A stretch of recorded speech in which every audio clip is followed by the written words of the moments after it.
किसी बिजनेस में दो तरीके से कैपिटल आ रहा है, एक डेब्ट और इक्विटी। तो अपने पास ऑप्टिमम कॉम्बिनेशन ऑफ डेब्ट भी होना चाहिए और ऑप्टिमम कॉम्बिनेशन ऑफ इक्विटी भी होना चाहिए। रीजन क्या है ना, रीजन है वेल्थ मैक्सिमाइजेशन। और वेल्थ मैक्सिमाइजेशन क्या होता है कि जो भी कंपनी कमाती है, चाहे वो 1 रुपया कमाए, 100 रुपया कमाए, 1 करोड़ कमाए, 100 करोड़ कमाए, जो भी कमा रही है, ठीक है, वो किस में डिवाइड होगा? इक्विटी शेयर होल्डर्स में। सबको देने के बाद जो पैसा बचा वो पैसा किसका? इक्विटी शेयर होल्डर्स का। तो हमारे पास जितने ज्यादा इक्विटी शेयर होल्डर्स होंगे उतना ज्यादा पर शेयर होल्डिंग यानी पर शेयर जो होगा उनका कंट्रीब्यूशन क्या होता जाएगा? कम होते जाएगा। कि मान लीजिए कि 100 रुपया है और मेरे पास 100 इक्विटी शेयर होल्डर, तो सबको 1-1 रुपया मिलेगा। लेकिन हम 100 रुपया कमाए और मेरे पास 2 ही इक्विटी शेयर होल्डर है, तो मेरे दोनों को कितना मिलेगा? 50-50। तो ज्यादा वेल्थ मैक्सिमाइजेशन कहां पे हुआ? जहां पर नंबर ऑफ शेयर होल्डर्स 50 थे, सॉरी 2 थे, 50-50 दोनों को मिल गया।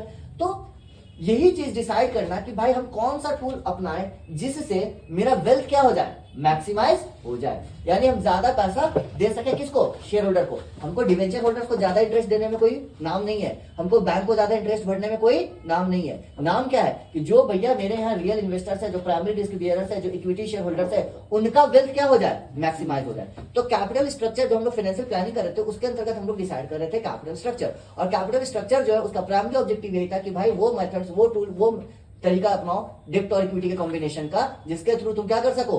मैक्सिमाइज कर सको शेयर होल्डर्स वेल्थ को, है ना। यानी capital structure decision which is related with the optimum combination of डेब्ट and equity into the capital formation of the company, है ना। कि कंपनी के अगर कैपिटल फॉर्मेशन में कितना डेब्ट होना चाहिए, कितना इक्विटी होना चाहिए, उनके ऑप्टिमम कॉम्बिनेशन के डिसीजन को हम लोग कौन सा डिसीजन बोलते हैं? Capital structure, capital budgeting decision. ठीक है, यहां तक कोई दिक्कत? ठीक है। अब इसी को हम लोग फाइनेंशियल लेवरेज भी बोलते थे कि भाई यहां पर इंक्लूड करते हैं fixed cost capital along with equity capital in the capital structure. Fixed cost capital किसको बोलेंगे हम लोग? डिवेंचर्स को। क्यों बोलेंगे? क्योंकि वहां पर रेट ऑफ इंटरेस्ट मेरा क्या है? फिक्स्ड है। तो कैपिटल स्ट्रक्चर में डेब्ट और इक्विटी को साथ साथ लेके चलना हमारा क्या कहलाता है? Financial leverage. ठीक है, ऐसे तो ये बहुत बड़ा टॉपिक है लेकिन हम लोग इस पर जा नहीं सकते इतना लंबा।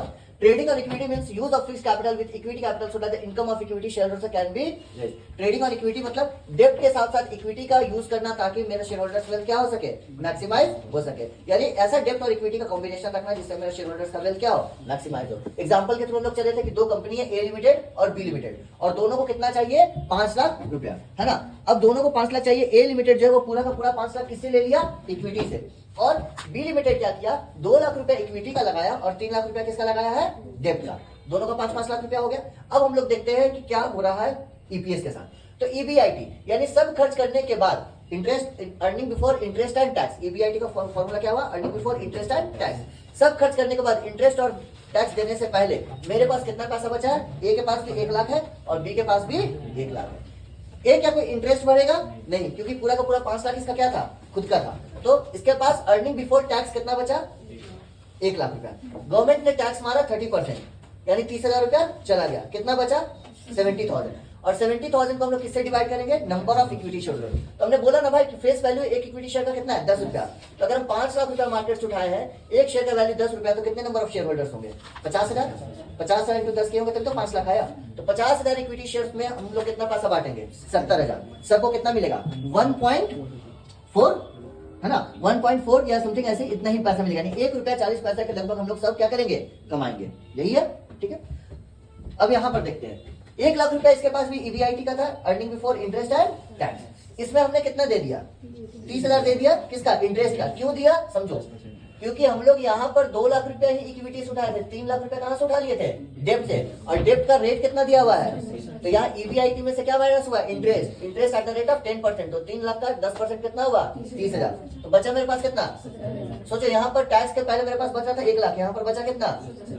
ठीक है। फिर हम लोग टैक्स तो सेम देंगे, 30%। कितने का टैक्स हुआ, है ना? कितना का टैक्स हुआ? 30%, यानी 21,000 का अपने क्या कर दिए? टैक्स दे दिए। मेरे पास बचा कितना? 49,000। लेकिन इस बार नंबर ऑफ शेयर होल्डर्स कितने हैं? 50,000 या 20,000? क्यों? क्योंकि इस बार इक्विटी से हम बस 2 लाख रुपया लिए थे, है ना। डिवाइडेड बाई 10 करेंगे तो 20,000। मेरा यहाँ पर कितना आ जाएगा? 2.45। यानी यहाँ पर पता चल रहा है कि भाई यहाँ पर सोचो, डेब्ट और इक्विटी का कॉम्बिनेशन होने की वजह से शेयर होल्डर्स की अर्निंग कितनी हो गई? 2.5 रुपए। लेकिन पूरा का पूरा शेयर होल्डर से पैसा लेने पर मेरी अर्निंग कितनी बच गई थी? 1 रुपए या 1.5 रुपए के आसपास। यानी कि हर बार सिर्फ डेब्ट में जाना भी सही नहीं है, हर बार इक्विटी में जाना भी सही नहीं है। There should be optimum combination of डेब्ट एंड इक्विटी। और इसी डिसीजन को हम लोग क्या बोलते हैं? Capital structure. क्या बोलते हैं? Capital structure. ठीक है, कोई दिक्कत?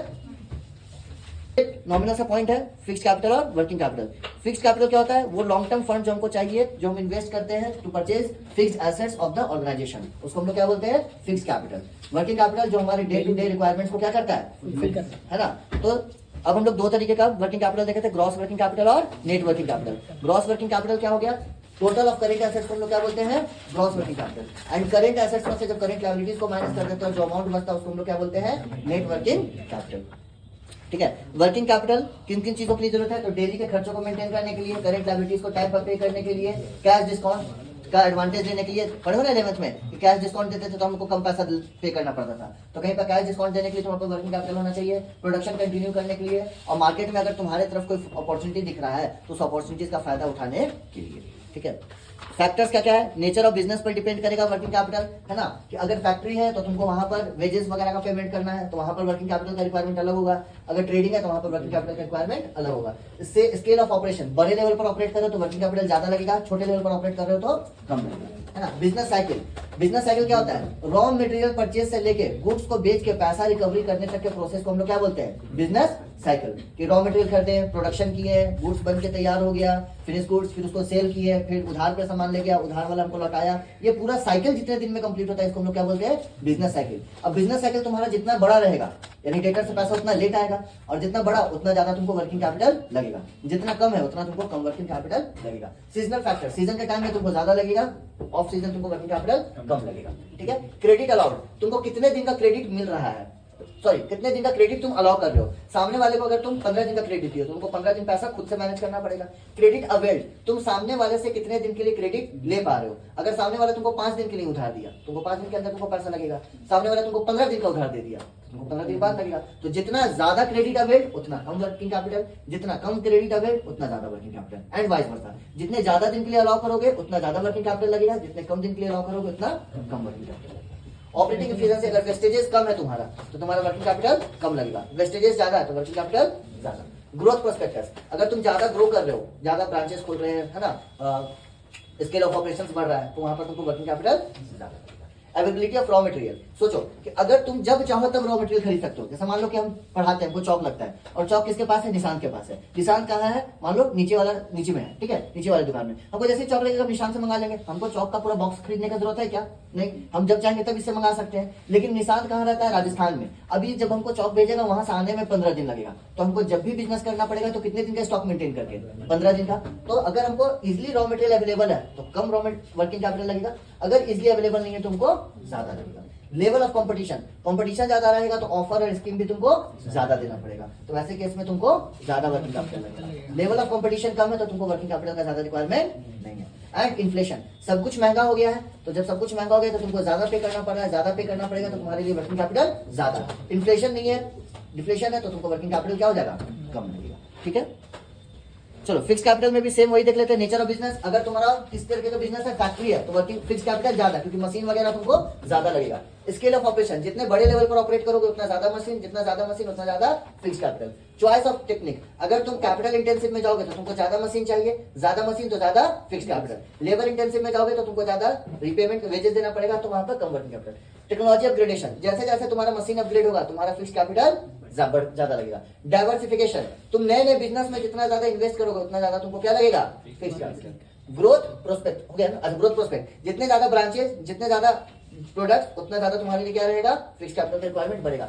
फाइनेंसिंग अल्टरनेटिव, अगर तुम अलग अलग रूट से पैसा ले सकते हो, है ना, तो तुमको वहां पर फिक्स कैपिटल, अगर मल्टीपल रूट्स अवेलेबल है तो फिक्स कैपिटल कम लगेगा, लेकिन अगर नहीं है तो तुमको एक ही बार इन्वेस्ट करके रखना पड़ेगा। एंड लेवल ऑफ कोलैबोरेशंस, अगर तुमको मशीन चाहिए, ठीक है, तो मशीन खुद ना खरीद के तुम किसी दूसरे बिजनेस के साथ टाई अप कर लिया और टाई अप करके बिजनेस कर रहे हो, तो तुमको वहां पर फिक्स इन्वेस्टमेंट नहीं चाहिए। लेकिन अगर तुम्हारे पास लेवल ऑफ कोलैबोरेशंस अवेलेबल नहीं है तो तुमको, जैसे मान लो कि हम एक मूवी थिएटर खोलना चाहते हैं, अब जमीन भी मेरे पास नहीं है, बिल्डिंग भी मेरे पास नहीं है, और डिस्ट्रीब्यूशन भी मेरे पास नहीं है, तुमको जमीन भी खरीदना पड़ेगा, बिल्डिंग भी बनाना पड़ेगा, फिर डिस्ट्रीब्यूशन हम चला सकते हैं। लेकिन हम किसी ऐसे के साथ टाई अप कर लिए जिसका अपना बिल्डिंग और जमीन दोनों है, हम बस उसको अपना डिस्ट्रीब्यूशन दिए और मूवी चला, जैसे अपना एपीआर चल रहा है ना, कि प्लॉट, लैंड और बिल्डिंग दोनों एक का है, और वहां पर रिलायंस डिजिटल के साथ उसका कोलैबोरेशन चल के मूवी थिएटर चल रहा है। तो कोई समझ में आया कि जितना ज्यादा तुम्हारा कोलैबोरेशन ऑप्शन अवेलेबल है तुमको इजिली सारे फिक्स एसेट्स मिल जाएंगे। तो फिक्स एसेट्स मिल जाएंगे तो तुमको क्या करना होगा? बस बिजनेस करना है। ठीक है, तो कोलैबोरेशन अवेलेबल है तो तुमको फिक्स कैपिटल कम लगेगा, कोलैबोरेशन अवेलेबल नहीं है तो फिक्स कैपिटल ज्यादा लगेगा। क्लियर है?